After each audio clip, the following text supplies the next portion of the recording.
If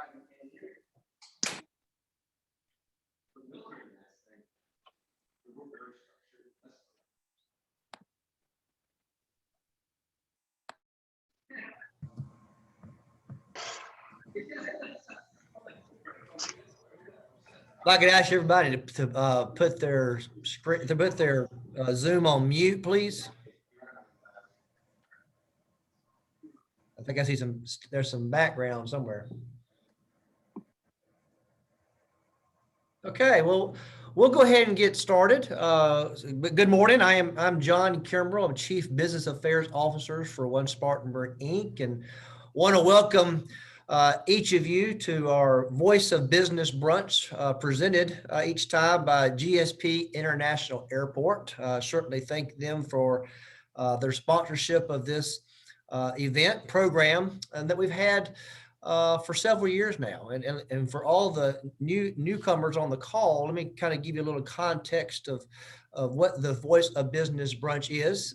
Most of the time, we had this in person. We have a nice buffet brunch for you, but as you know, the past year, we have shifted all of these programs virtually, so we certainly appreciate our sponsors' support of this event. It gives us the opportunity to take a deeper dive into public policy issues, that government affairs issues that really affect you and your business in Spartanburg. We want to make sure that these are all done on a timely basis. So therefore, we have to modify our schedule sometimes to fit the schedules of Columbia and schedules of Washington, D.C. So thank you for joining this quarter's Voice of Business brunch presented by GSP International Airport. Let me make sure to remind you to keep your audio and muted throughout the presentation. You can ask questions obviously through the chat box, but at the end of the presentation, we want to make sure this is a conversation. So we'll have an open Q&A at the end. We can ask questions of our speaker at that time. So also want to thank our other sponsors, Denny's, Regenesis Healthcare, and our gold sponsor, Wells Fargo, for your continued support of our Voice of Business brunch series. I do want to give GSP International Airport a few minutes to talk to you about all the great things going on at our regional airport. And so with us today is Tom Tira. He's the marketing director of the airport. Tom, welcome. Thanks for joining us. I want to give you a few minutes to talk about the airport. Yeah, well, thank you. Welcome, everybody. This is a great series, and we're proud sponsors of the series for a long time and a long time to come, I hope.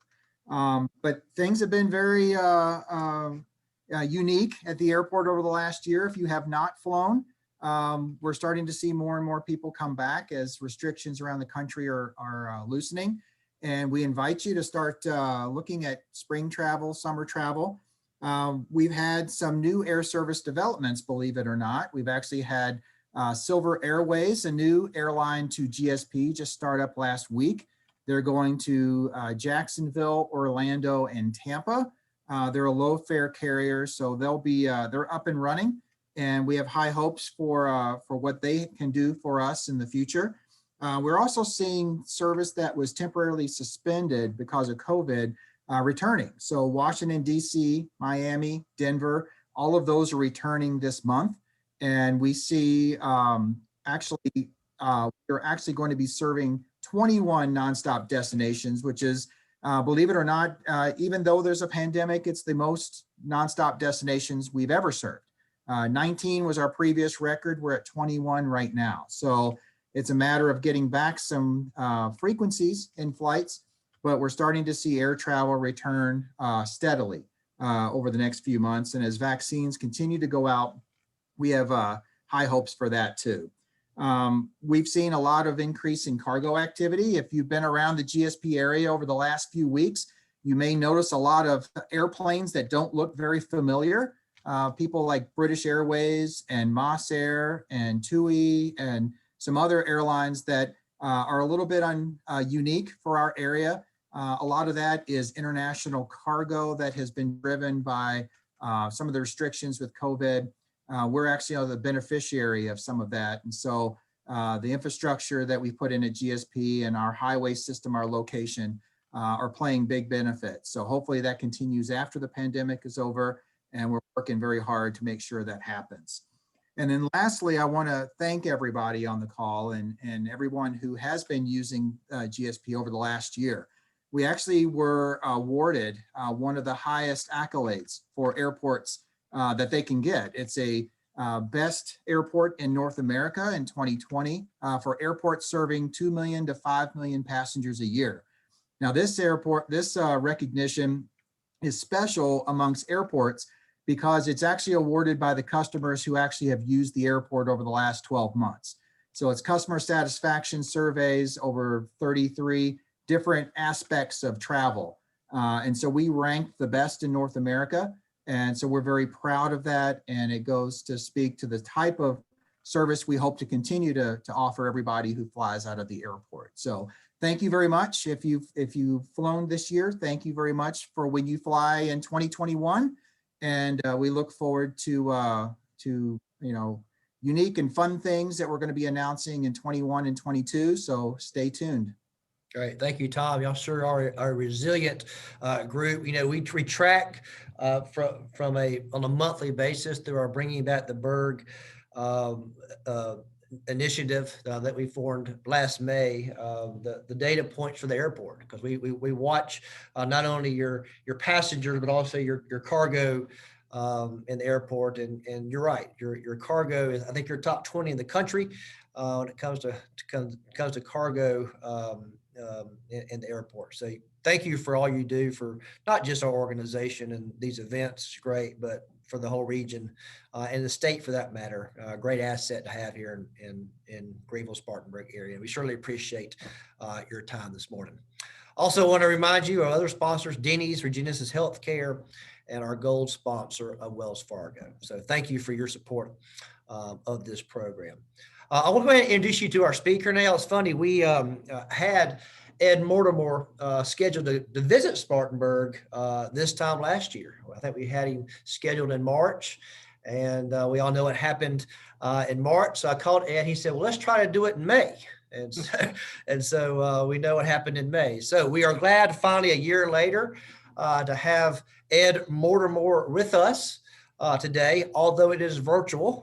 One day we'll get you here so you can see our great community of Spartanburg. But nonetheless, we certainly appreciate you carving out some time today to talk about infrastructure and transportation when it comes to Washington, D.C. You're expert in this field, so let me give you your proper introduction, then I'll turn it over to you and I'll remind the guest on the call. You can ask a question through chat at any time. We'll try to get to that. But we do want to spend some time at the end of his presentation to have a more of a dialogue. I do see on the call, Ed, there's some commissioners of our Department of Transportation. Willie Willard's with us. Nancy Whitworth is with us. So I'm sure they'll have some comments and some questions at the end. So Ed is the Vice President of Transportation and Infrastructure at the U.S. Chamber of Commerce. He oversees the development and implementation of the Chamber's transportation infrastructure policy and represents the Chamber on Capitol Hill, as well as before the administration and industry organizations. He also leads the Americans for Transportation Mobility Coalition. That's a collaborative effort of business, labor, transportation stakeholders, and concerned citizens to advocate for improved and an increased federal investment in the nation's aging and overburdened transportation system. So we are certainly glad to have you with us today. This is a very timely conversation. I know there's some things going on in the new administration that you'll probably touch on when it comes to transportation in our country. So Ed, I'll turn it over to you, and thanks for joining us today. Great. Well, John, good to be with you, and hope everyone's doing well, staying safe. I do look forward to getting down to Spartanburg. I think I was coming down March 23rd, and I think March 13th, 15th is when things shut down. So, and then we've tried to reschedule it a few times, but I look forward to, as we pull through, getting people vaccinated. We are very hopeful that come the fall that we may be able to position to to start getting back to, I call it a new normal. So before I get into the infrastructure, the large infrastructure debate, just wanted to talk about, we are in the front lines of helping to encourage Congress to pass the COVID relief bill. Again, our goal from the business community's perspective is to get vaccines out there. I was listening to Tom do his introduction. We are also very supportive of making sure that as it is safe to travel, that we encourage people to do that. We know that in a global economy, we need to get travel and tourism up. We need to get back to doing business as long as it's safe. And just last night, we sent a letter to the White House urging them to put out some standards by May 1st, particularly focused on international travel. Tom laid out, obviously domestically, we've seen significant increases with the spring break time of year and the cargo increases, and that's all good. But again, we want to get both domestic and international travel, again, being safe, following protocols, but where it makes sense and we can make it work, let's get that going as more and more Americans and people around the world get vaccinated. I also want to mention, we supported, there was $60 billion in the last bill to help transportation industries continue to operate during the pandemic, including $10 billion to the airport industry, more funding to the airline industry to keep them from not furloughing workers. So again, we really understand keeping our transportation networks operating. Many of them have lost revenue due to the pandemic, but making sure that they're able to get through this pandemic and we're able to get back to, the new normal, which hopefully, again, everybody we're talking to says by September, we should have enough Americans to get what we call herd immunity, which means it should be pretty safe. Obviously, we're still going to have to follow the safety protocols, and they probably will be different than whatever we thought was normal. But again, folks are anxious to do business. They're anxious to travel.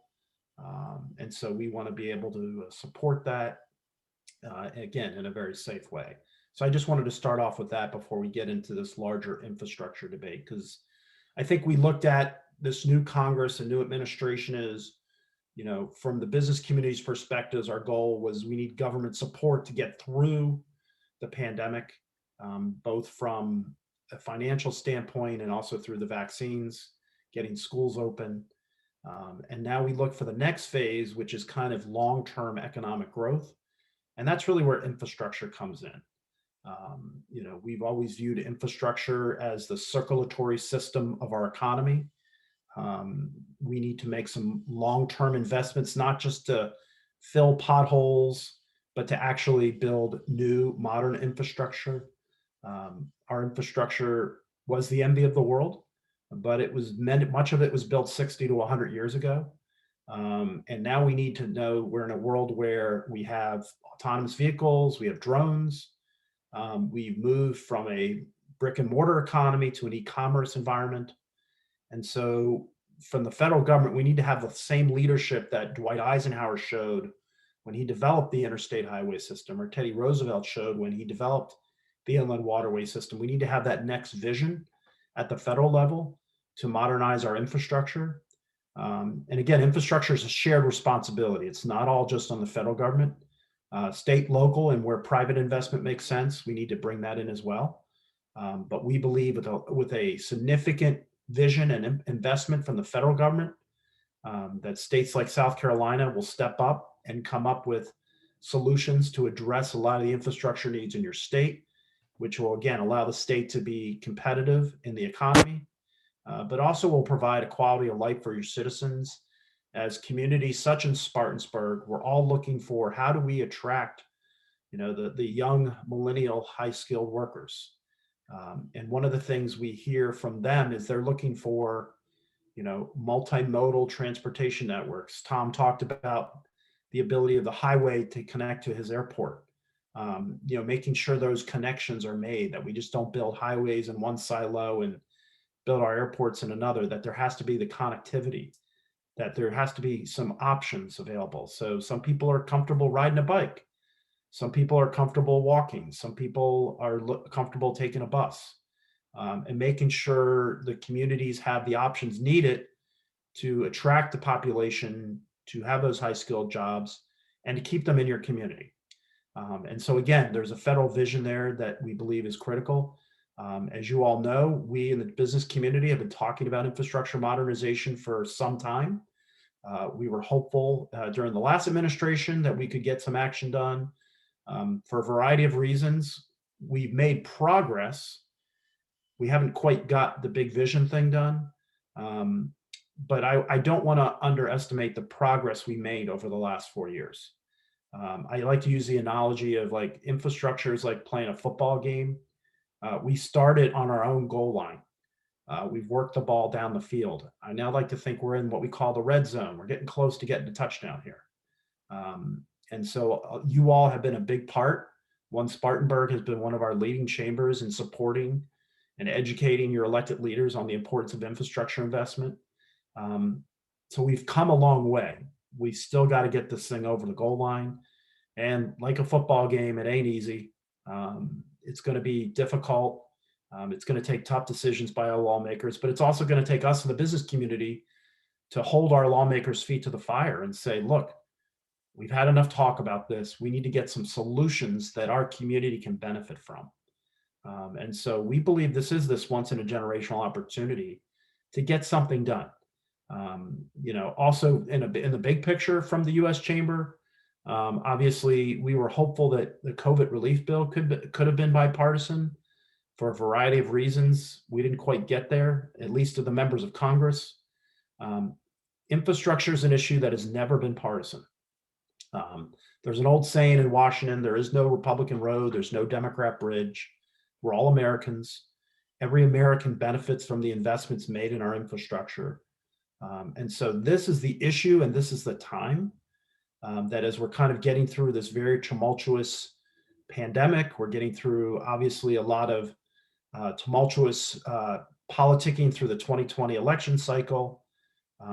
We believe this is the issue that can bring Republicans and Democrats together. And then that can actually show the American people, the business community, that our federal government can address issues of the time. This is a critical issue. We just saw the American Society of Civil Engineers came out with their latest infrastructure report card. And the good news is the grade went up.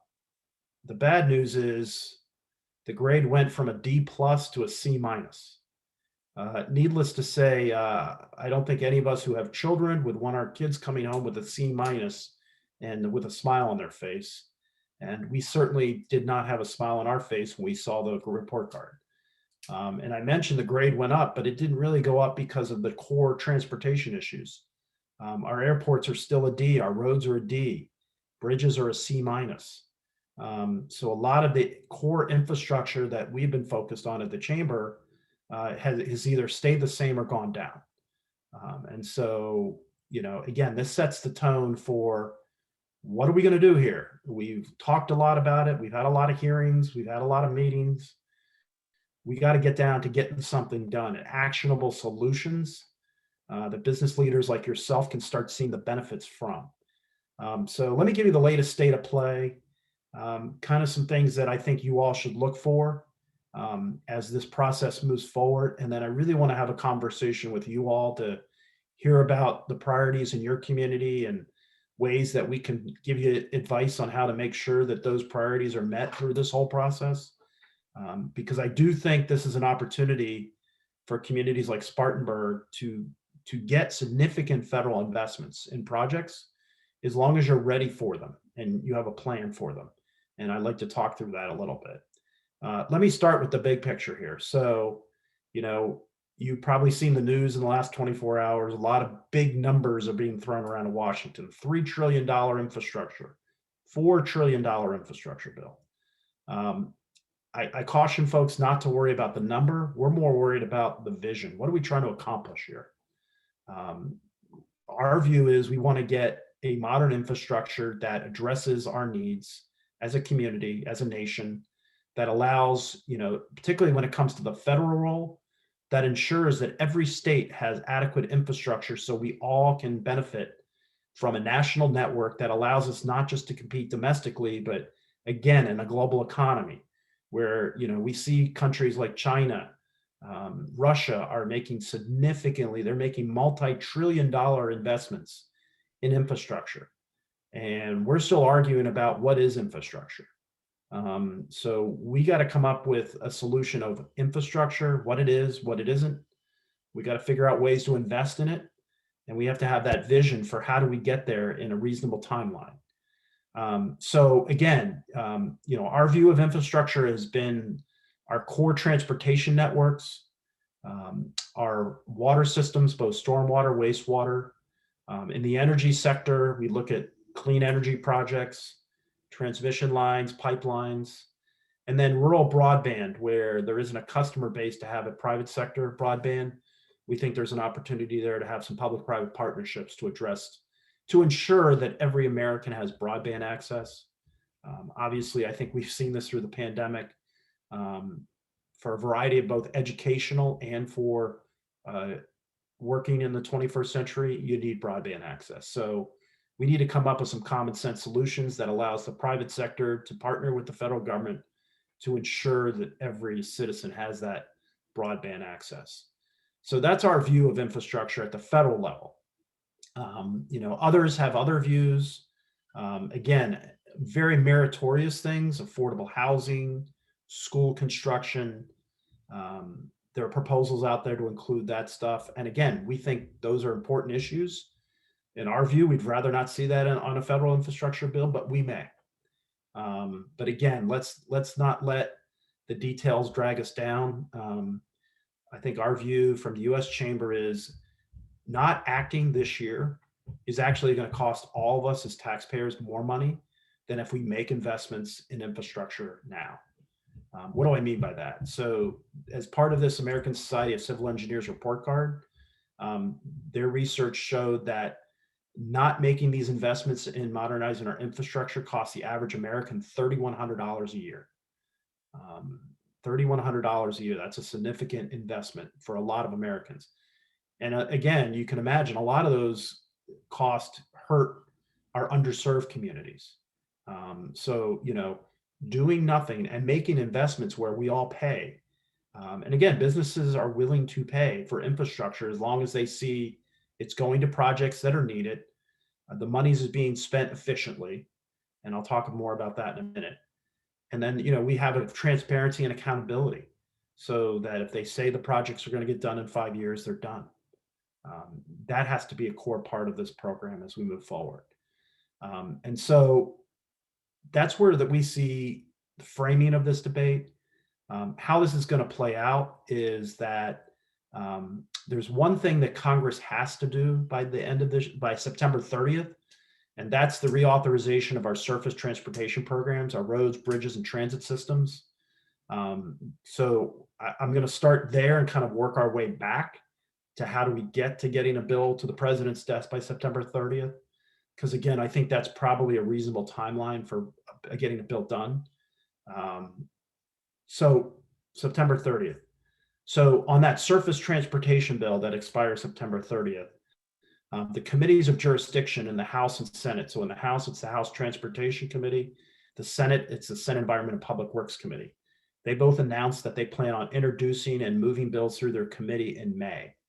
And so there's a lot of work to do between now and May. The House Transportation Committee is going to have what they're calling a member hearing on April 14th to have members of Congress actually talk to the committee about priorities that they'd like to see in the House bill.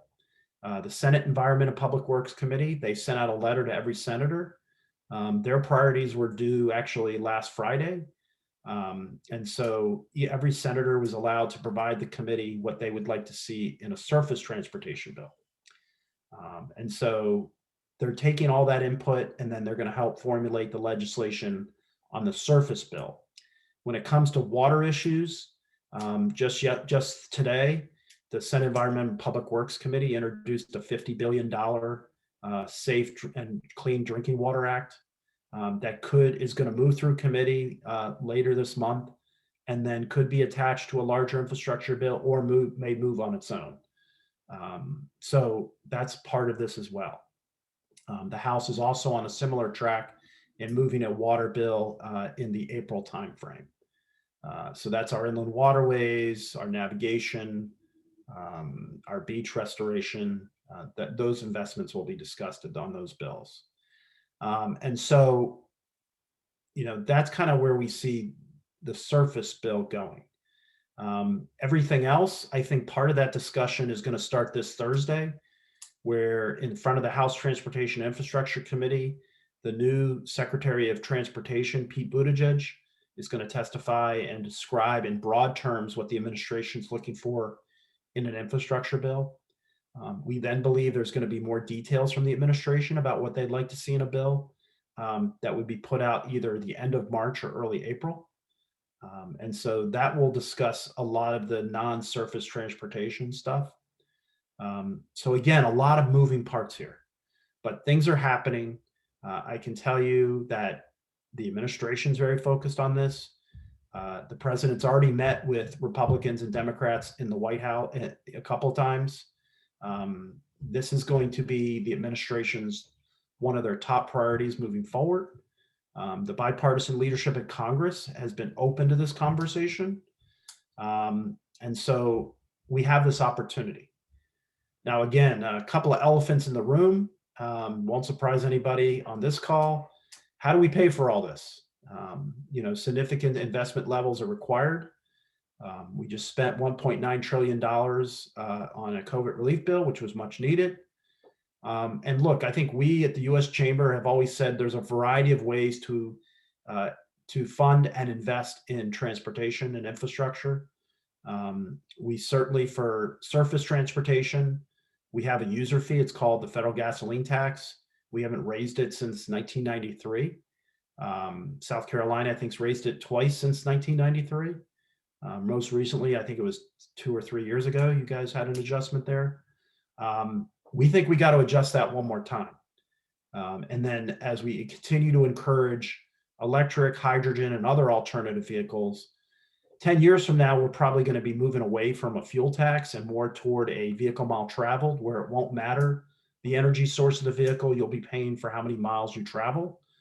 There's some pilot programs going on around the country on that. I think the new bill will have a glide path for getting to that point. A lot of things we still need to work out to get there. But again, I think we have this opportunity. I talked about vision. The vision is, as we try to address climate issues, we try to encourage other alternative sources of energy vehicles. We need to make sure we are making the investments now using the tool that we have, which is the fuel tax, which is the most efficient, the most transparent to the users of the system. And so we need to adjust that and then transition away from that into this vehicle mile travel. That's going to be a big part of the debate. I'm sure, as you all are aware, it's tough. And, many of our friends, particularly on the Republican side of the aisle, are averse to raising user fee taxes. Chamber's Tax Council reminds me this is the only federal tax or user fee that we actually support adjusting. And the question is why? Well, the question is we're going to have a national system. You have to have this type of mechanism. And again, it's a dedicated user fee that goes into the Federal Highway Trust Fund, used for a dedicated purpose. I think I may have mentioned this to you all last time I spoke to you, but the Constitution of the United States only requires the federal government to do two things. They have wandered a little bit beyond that, but the only two things it actually requires them to do is national defense and interstate commerce. And so there is a federal role in the Constitution for them to come up with the vision and the investments to make sure we have this national system. So again, adjusting the fuel tax, transitioning to a vehicle mile travel. We also need to encourage private investment. And there's a lot of credit instruments, private activity bonds, bonding that we can use to supplement. Now, it's not a replacement for core increase in federal investment levels. But again, there are opportunities there for leveraging dollars. Just like you get a mortgage on your house, we shouldn't have to pay for all infrastructure in one shot. You should be able to stretch the payments over some period of time. And so providing those instruments for communities that it makes sense, that needs to be a tool in the toolkit. We've always thought we're open to anything that is long-term and sustainable. There's going to be a lot of probably just one-time funding. That's good in the short term, but again, state DOTs, and I know we have some officials from state and local departments of transportation, they need a sustainable funding source, because when they see sustainable funding sources from the federal government, they then can make decisions at the state and local level, knowing that their federal partner is going to be committed to providing the investment levels these bills are going to do. And so, let's get that sustainable funding source, not just one-time injects of funding. I'll tell you another source of funding that we have serious concerns about, and we are going to be actively advocating for the Congress not to go there, and that is to mess with the tax reform that we led the charge in 2017, which reformed the tax code, which provide businesses the opportunity to keep money in their pocket so they then can invest it in their businesses, their workers. We think there are a lot of other tools to invest in infrastructure. Let's not roll back, particularly corporate tax rate. Those are non-starters for us. They're also going to be non-starters if we're going to get bipartisan support for a solution. So again, there are a lot of ways we can make these investments. There's a few that are really going to end this debate before it starts. We are advocating that, and we can urge you to talk to your elected leaders. But we got to be willing to stand with these folks if they're going to adjust the fuel tax. I know in South Carolina, it was a tough debate. It took an override of the governor to get it done. So we're very open-eyed about the challenge of it. But that being said, again, our view is adjusting a fuel tax, and the chamber put out a proposal that said we should raise it 5 cents a year for 5 years. Our analysis of that would cost the taxpayer an average of $115 a year. $115 a year of investment for assets that last 50 years versus $3,100 of doing nothing. I'm not a math whiz, but that seems like a pretty good rate of return that I think any of your businesses, if you were given that opportunity, would say, sign me up, let's go. So we just have to support all lawmakers to make those types of decisions. Again, we're hopeful that it's bipartisan. Obviously, we're still in a very polarized environment. The House bill is probably not going to be as bipartisan as we like. But again, to get a bill signed into law, it's going to take Republicans and Democrats coming together. You saw that the COVID relief bill passed through what they call an archaic mechanism called reconciliation that only requires 50 votes, and there are 50 Democrats in the U.S. Senate. You can't do new policy in that type of environment. And so if we're going to do the transformational, provide new guidance and policy, it's going to have to be done what we call through regular order, where you need 60 votes in the United States Senate, and that's going to require at least 10 Republicans. And so, we need to encourage opportunities. And what does that mean? That means we're going to have every side's going to have to compromise. So the number may not be as high as some would like. It's probably going to be higher than others would not like. But this is how we've done great things in this country, is we've come up with ability to make compromises, to listen to people, and then to make good decisions that at the end of the day probably don't make everyone totally happy, but everyone says, well, it's the right thing to do. And so again, we really believe we have that once in a generational opportunity to get it done. We're really going to need your support. Wanted to let you know a new effort that your chamber is involved in, that the U.S. Chamber has launched. It's called Build by July 4th, which we reached out to the environmental community, which traditionally has not been avid supporters of these infrastructure investments. And we said, let's all come together and agree. We may not agree on every detail in this bill, but let's tell Congress we got to act soon. And again, we said July 4th. Any of you who've worked with your elected leaders know that they don't operate without a timeline, a deadline. I mentioned that the surface bill expires September 30th, but unfortunately, they also blow through timelines. So while we would love to see it done by July 4th, and we're going to keep holding their feet to the fire on that, that September timeframe is much more impactful. So appreciate your support. We got over 300 organizations in that effort, including over 150 state and local chambers. So appreciate your support on that. One other thing that I wanted to talk to you about, and then I really want to hear about your projects, any questions that I can answer, is that another tool as Congress is looking at doing this infrastructure bill is bringing back congressionally directed projects. Some of you may have heard them called earmarks. This is something that in the past, we used to call it the grease that skidded the wheels. Members of Congress, if they're getting projects for their district, they're much more willing to reach compromise on policy when they actually have projects that can benefit their community. And so this is now going to be a new tool as this infrastructure bill moves forward. So that gives you all an additional opportunity to get funding for projects that maybe you don't have the funding for right now. Now, what do I mean by that? The federal government is not going to pay for the entire amount of your project. What they will do is if you come to them with a plan and say, look, we've come together as a community, we've put together some local funding, some state funding, we have some federal gap funding that needs to get done. We've mapped this project out. Here's a timeline. We need some federal support here. Those are the types of projects that are going to be received very well. And again, as I said before, the ones that are just, we got a bridge, we don't have any money, we don't even know what we're going to do, but we just want some federal dollars. Those projects aren't going to get funded.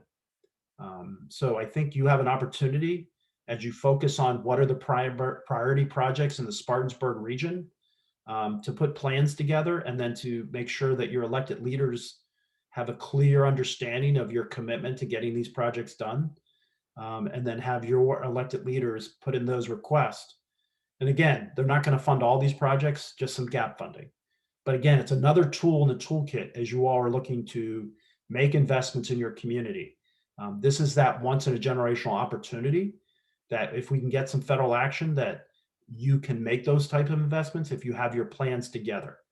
So I will stop and just urge you all, this is the time to get that together, get your community on board with them, and then get ready to educate your elected leaders so they're able to put those requests in as this process moves forward. So again, I really appreciate this opportunity, appreciate your all's continued support, and glad to answer any questions that you all have or hear about the priorities as we move forward with this process. Great. Thank you, Ed. Appreciate your comments and your remarks. And do have a few minutes remaining that we wanted to hold for the audience to ask any questions of you if anything comes to mind. So you can either put it in the chat and I can read it, or you can unmute yourself and have a direct conversation. Anybody have any comments, questions? Well, I do have one. You talked about the community grant program. That one of the issues is that the deadline's April 14th, I believe, to get the projects done. So we're having some conversations about projects here in Spartanburg with our congressman. The American Rescue Plan, you mentioned that. I think one of the concerns or one of the issues we're facing is we don't have a lot of guidance yet from the administration on how those dollars can be utilized. Transportation infrastructure, I think, is part of that plan. Can you speak to can the American Rescue Plans be used for transportation projects here locally?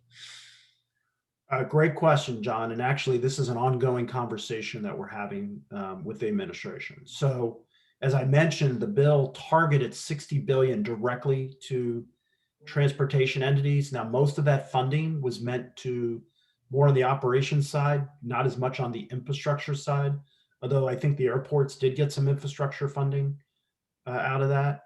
The rest of the funding was really targeted toward keeping agencies operating, making sure that the workers stay on the job. That being said, there was about $300 billion of this program that was targeted to state and local governments. And so we are working with the administration now to advocate that transportation should be one of the eligible uses for that money. The way the bill was written, it kind of gives states a lot of latitude on what they can use the money for. But we're working with the administration, and we're also working with the National Governors Association to say, can we make transportation infrastructure ineligible if that state government decides, that local government decides they would like to use it for some transportation, they should have that option. So it's an ongoing conversation. I hope to have some good news for you in a few weeks on that. But again, there was a lot of money, and some communities need it for other priorities, but there are many other communities that have surpluses and that they could put it into transportation infrastructure. So great question. It's an ongoing discussion. We'll keep you updated as we kind of learn more as this implementation of the Recovery Act takes place. So we're probably a few weeks away from knowing the answer. Yes. Good. Other comments, questions from the group? You answered all their questions. So go ahead. No, I was just going to say, wow, that's well, again, please get your priorities together. The more the community can come together, and again, I think, John, your efforts can help galvanize a community behind these projects. The broader the community support and the planning, the better opportunity you have to get the investments needed. So, please, you have a few weeks here to kind of get this together. Take advantage of this opportunity. This does not happen every day. John, What would you advise us to do? John, this is Woody Willard. I've got one question Okay, Woody. for Ed. Ed, one of the great things that recently helped move projects along was if I'm calling it right, the one permit rule. Yep. Where does the U.S. Chamber stand on that? Great question. And I barely touched upon it, but I'm glad you brought it up because, again, I talked earlier about we have to use limited dollars more effectively. So we were very supportive of the last administration pushing what we call a one federal decision, which on major federal projects calls for a 2-year timeline for, let's get a yes or no answer. And to be honest, our view is if it's no, let's move limited dollars into projects that can get to yes. It shouldn't take more to get through the permitting process than it does to construct these projects. And so we are very supportive of that. Now, I will say we got our work cut out with us with the new administration and new Congress. The Biden administration has named their intent to roll back the previous rule that the previous administration did. But we're working on a bipartisan basis to ensure that we codify the 2-year timeline in any infrastructure bill. But again, there are some that would like to see that rolled back. I think that's something that if businesses are going to pay more, we have to show them that we're using dollars more efficiently. So this is a top priority for us.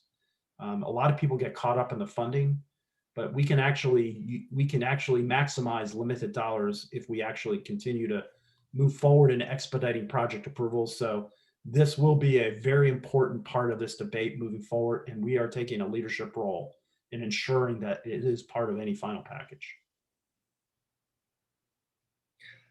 There is one question that popped up on the chat. If you know this, what position is South Carolina in to receive federal funding for rural broadband? So I think you're in a great position. One of the leaders of this whole conversation is Jim Clyburn. And so, I think Senator Scott and Senator Graham have also been very supportive of addressing this. But when it comes to broadband, I think the only thing I will caution is that this isn't just about putting a bunch of money into the program. This is how do we sit down and come up with public-private partnership solutions. You may remember in 2009, there was a stimulus bill that put a couple of $2 billion in broadband, and we didn't get it done. And so being strategic with the investments, making it a public-private partnership and not just the government, I think those are going to be very important parts of that conversation. But like I said, with the majority whip Clyburn and your 2 senators on board, I think South Carolina has a great opportunity here to address an issue that I'm sure in many parts of the state have been a challenge over many years. Thank you. Any other thoughts, questions, comments? Okay. Ed, any closing comments from you? No, hey, I appreciate this opportunity. I can't wait to get down to Spartansburg. John, well, maybe in the fall, we can get down there. I'm sure it's beautiful down there in the fall. Yep. So appreciate everything you all are doing to help talk to your lawmakers, encourage them to do this. The push from the business community is really going to be key to getting this bill over the goal line. And again, we're close. We're really close.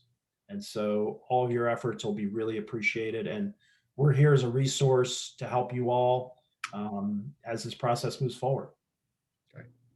Well, great, Ed. Thanks for joining us today. We had a year-long delay and postponement, but interesting that we had you scheduled exactly a year to the day we had you originally scheduled. Didn't mean to do it that way, but that's just the way that it worked out. But thanks for your comments today. Thanks for joining us, and please, as this bill and work towards improving our infrastructure continues, we'll be in constant communication to you so we can make sure that our business community is not only aware, but can engage and make sure that Spartanburg and South Carolina get what they need as well. So thank you for your comments, and look forward to an ongoing dialogue. Great. Good to be with you all. Yeah. Just so we close out, let me just thank all of our sponsors once again. Of course, GSP International Airport, Wells Fargo, Denny's, and Regenesis Healthcare for their support. We do these Voice of Business brunches on a quarterly basis. So we'll do our next one June or July, when we'll look at they're telling what priorities will be in place by then. So thank you for joining today. I do want to remind you that this Thursday, if you have not registered for our annual Women in Business Conference, it's this Thursday from, I think, 8 in the morning till about noon. I think we have almost 200 people will be joining us virtually this year. So if you want to be a part of that, please go to onespartanburginc.com and register for that event. Always keeping the loop in the know by visiting our website, onespartanburginc.com, to get all of information about all of our upcoming events and programs for you. We're hoping in the next few weeks and months that we'll be transitioning to some in-person things safely. More to come on that. But until that time comes, we will continue to meet and connect virtually. I hope everybody has a great day and great rest of the week.